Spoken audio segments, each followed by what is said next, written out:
मोदी सरकार का 2024 का अंतरिम बजट सबसे विपक्ष का तेज, आरोप है सबसे अगर कि टीपीएम टोन की जो न्यूज वित्त भारत मंत्री के साथ। सीता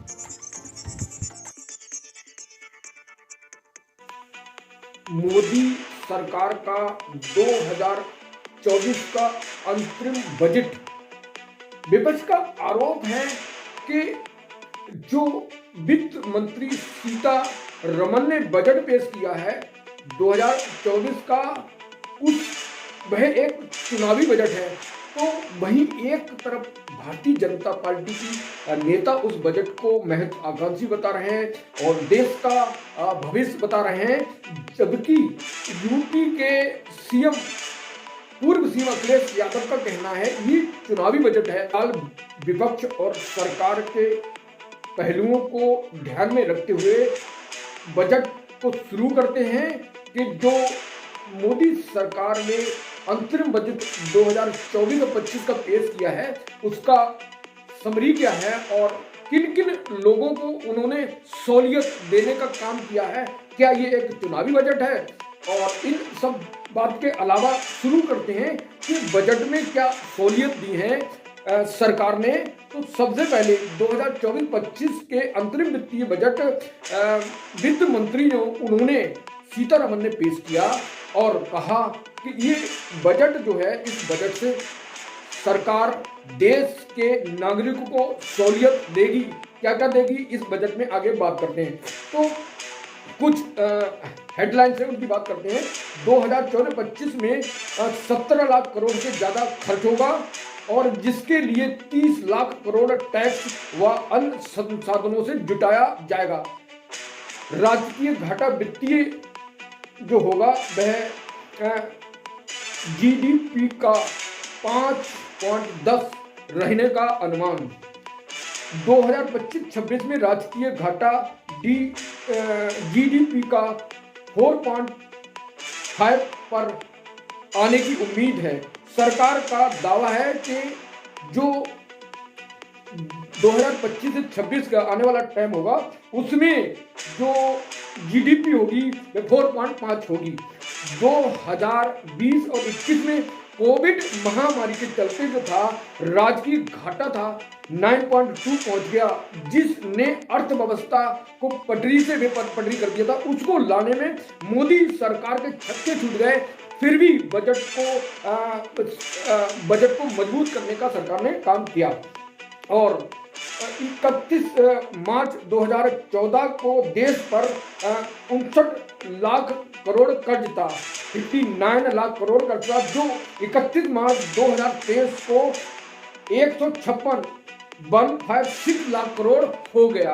मतलब यह है कि 2014 में जो कर्ज था 59, वो 2023 में 156 लाख करोड़ पहुंच गया।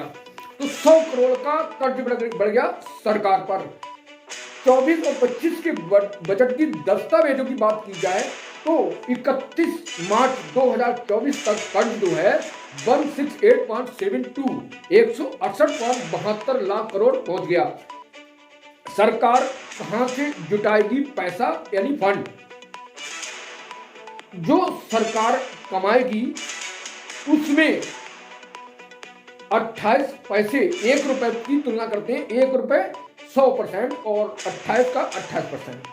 28 पैसे उधारी से कमाएगी और 9 पैसे इनकम टैक्स से, 18 पैसे जीएसटी से, 17 पैसे कॉर्पोरेट टैक्स से और 5 पैसे एक्साइज ड्यूटी से, 4 पैसे कस्टम से कमाई और बाकी अन्य संसाधनों से।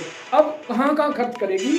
20 पैसा कर्ज पर ब्याज देगी, 20 पैसा राज्यों को बांटेगी और 16 पैसे केंद्र की योजना पे एक्सपेंस और 8 पैसा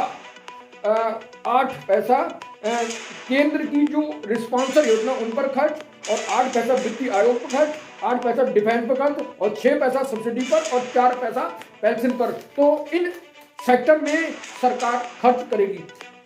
2021-22 में सरकार की 1 रुपए पर कमाई थी और जो 36 पैसा उधारी का था। 23 और 24 में सरकार की कमाई पर 32 पैसा कर्ज का था और 2024-25 में 28 पैसा कर्ज हुआ। केंद्रीय वित्त योजना में जो केंद्रीय बजट है उसमें जो सरकार की योजना है उन सरकार की योजना को बात करते हैं। पीएम आवास में पहला नंबर 3 करोड़ आवासों का लक्ष्य रखा गया, वो अधूरा, उसे सरकार पूरा करेगी। अगले 5 साल में 2 करोड़ से 5 करोड़ का लक्ष्य है।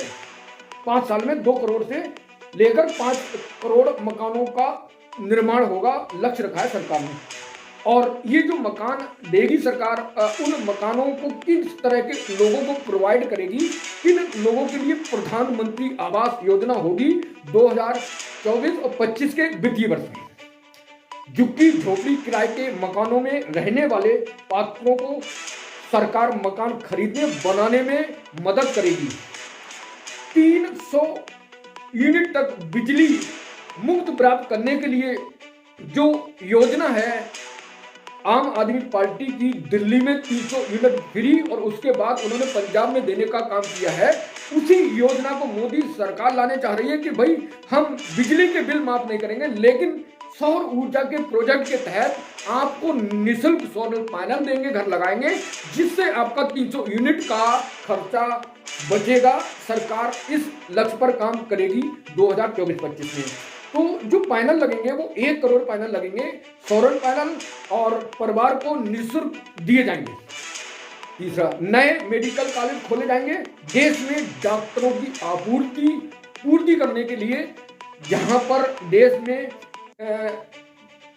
डिमांड और सप्लाई की बात करें तो देश में डॉक्टरों की डिमांड की बात करें तो डिमांड ज़्यादा है, सप्लाई कम है। इस सप्लाई को पूरा करने के लिए मोदी सरकार अगर तीसरी बार सत्ता में आती है तो वह ज़्यादा से ज़्यादा नए मेडिकल कॉलेज खोलेगी और डॉक्टरों की आपूर्ति करेगी। अगर देश में सर्वाइवल कैंसर से निपटने के लिए 9 साल से 14 साल की लड़कियों के लिए टीकाकरण मुफ्त। 5, आयुष्मान भारत योजना में आंगनबाड़ी आशा सहायिका को शामिल किया जाएगा, यानी उन्हें आयुष्मान भारत योजना के तहत कार्ड दिए जाएंगे ताकि वह अपना निःशुल्क इलाज करा सकें। आंगनबाड़ी पोषण योजना में नए यूबिन और मिशन इंद्रधनुष में तेजी लाई जाएगी और देश में किसानों की आय दुगनी करने के लिए नैनो यूरिया और नैनो DAP को अपनाया जाएगा। 7, दुग्ध उत्पादन के लिए किसान को डेयरी योजना में मदद होगी। जो पहले योजना उसको और सशक्त बनाने के लिए किसानों को डेयरी खोलने के लिए प्रोत्साहन किया जाएगा और खुरपका रोगों को नियंत्रण करने के लिए सरकार काम करेगी। 8, मत्स्य पालन योजना के नए विभाग खोला जाएगा देश में, हर राज्य में, और जल कृषि उत्पादन के लिए काम होगा और सी फूड का निर्यात होगा। और मत्स्य पालन योजना के तहत 55 लाख नए रोजगार सृजन होंगे। जिस जल कृषि की बात करते हैं उसे हाइड्रोपोनिक प्रोजेक्ट के तहत कोई भी प्रोजेक्ट, चाहे वो एक बांस के द्वारा एक प्रोजेक्ट होता है हाइड्रोपोनिक को आप सर्च कर सकते हैं, तो एक प्रोजेक्ट लगाया जाता है, छत पे लगा लो, जमीन पे लगा लो, कहीं भी लगा लो, खेत के अंदर लगा लो, तालाब के अंदर लगा लो, उस प्रोजेक्ट को लगाया जाता है हाइड्रोपोनिक कृषि, जल में खेती की जाती है। उस योजना को सरकार लाने जा रही है, हाइड्रोपोनिक प्रोजेक्ट को, और उस हाइड्रोपोनिक प्रोजेक्ट तो होगा जल में जो खेती होगी उसमें सरकार लोगों की मदद करेगी। तो एक बहुत ही महत्वाकांक्षी प्रोजेक्ट है सरकार का, और इसमें जो लोग हाइड्रोपोनिक प्रोजेक्ट पर काम कर रहे हैं उनके लिए बेहतर भविष्य संभालने का काम करेगी सरकार। अगले वर्ष विकास संरचना के 11.10% लक्ष्य को वृद्धि प्राप्त करने के लिए 10,11,101 करोड़ की धनराशि निर्धारित की गई है और 13 प्रधानमंत्री गति शक्ति योजना के अंतर्गत पहचान किए गए 3 प्रमुख आर्थिक रेल गलियारों का शुभ आरंभ होगा।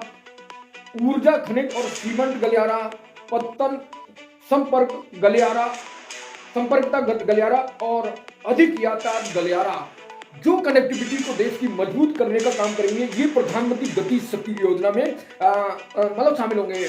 मतलब सरकार का गति शक्ति योजना का मतलब ये है कि सरकार गांव से शहर को जोड़ेगी, ट्रांसपोर्ट रसद ट्रांजिशन का जो काम होगा यातायात के लिए वो सशक्त कनेक्टिविटी बनाएगी ताकि लोग अपनी फसल को शहर तक पहुंचा सके और अच्छा दाम मिल सके। तो ये काम सरकार करेगी और इन गलियारों की परियोजना से कनेक्टिविटी के साथ साथ यातायात को सुधार मिलेगा। 14 वंदे भारत की जो ट्रेन है उन मानकों को ध्यान में रखते हुए सरकार 40,000 नए रेलवे डिब्बों का निर्माण करेगी। 15 पिछले 10 वर्षों में हवाई अड्डों की संख्या दुगनी होकर 149 हो गई और अब तक 570 नए हवाई मार्गों के द्वारा 1.3 करोड़ यात्रियों को समय से पहुंचाने का सरकार ने काम किया।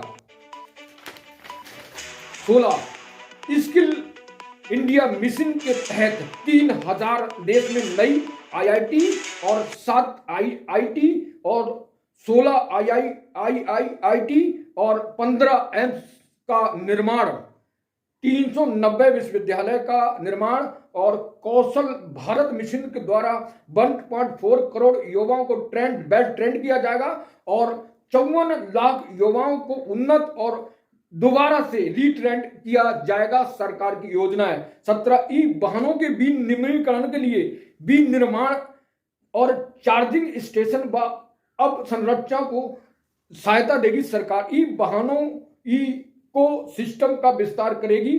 परिवहन नेटवर्क के लिए अधिक से अधिक बस का प्रयोग करेगी। तो सरकार का लक्ष्य है कि वो सरकार कनेक्टिविटी को रोड से रोड को भारत को गांव हर शहर से गांव के जोड़ने का काम करे। 18 उधारी को छोड़कर कुल प्राप्तियों का अनुमान 27.50 लाख करोड़, कर प्राप्ति 23.24 लाख करोड़, कुल व्यय 44 लाख करोड़, राजस्व प्राप्ति 30.03 लाख करोड़ और राज्य की घाटा GDP का 5.1%। ये हुआ 19 नई कर योजना के तहत 7 लाख की आय पर कोई कर नहीं। खुदरा व्यापारों के लिए कराधान की सीमा 2 करोड़ से 3 करोड़। कराधान के पात्र व्यवसायियों के लिए सीमा 50 लाख से 75 लाख की। कॉर्पोरेट टैक्स रेट स्वदेशी कंपनियों को 30 से घटाकर 22 करोड़। तो सरकार ने कहीं ना कहीं उद्योग को बनाने की, देश की संरचना, इस पर इंफ्रा टैक्स को मजबूत करने की वित्तीय बजट लाई है और इस वित्तीय बजट से देश की जनता को, जिन पर मकान नहीं है, जो झुग्गी झोपड़ी में रहते हैं, जो किराए पर रहते हैं, उन लोगों को सशक्त बनाने को, उनको आर्थिक रूप से सक्षम बनाने के लिए सरकार ने महत्वाकांक्षी प्रोजेक्ट ला रही है और ये बहुत ही बेहतरीन प्रोजेक्ट है। जल खेती, हाइड्रोपोनिक, यानी कि आप एक छत पर रहते हो, दूसरी छत पर हाइड्रोपोनिक प्रोजेक्ट लगा सकते हैं, तीसरी छत पर लगाते हैं, जमीन के अंदर लगा सकते हैं, जहां खेती नहीं हो सकती वहां भी खेती होती है। यानी पाइप का प्रोजेक्ट बनाया जाता है, ऊपर जो होता है पन्नी का तिरपाल बहुत बेहतरीन बनाकर लगाया जाता है और लोहे के पाइपों से उसको बनाया जाता है। तो सरकार का ये जो प्रोजेक्ट बहुत बेहतरीन होगा और हमारे साथ जुड़े रहिए TPN 20 न्यूज से। देश के भविष्य के लिए सरकार काम कर रही है और सबको जो मिलकर देश के युवाओं को रोजगार को और गरीबी को, शिक्षा पर और न्याय पर काम करना चाहिए और ये काम करके हर व्यक्ति जो है, कोई भी राजनीतिक व्यक्ति आगे बढ़ सकता है। तो जुड़े रहिए बेहतरीन न्यूज के लिए। अपना ख्याल रखिए, अपने परिवार का, अपने आप का। Thank you so much watching this. सबसे तेज, सबसे आगे TPN 20 न्यूज, भारत की शान।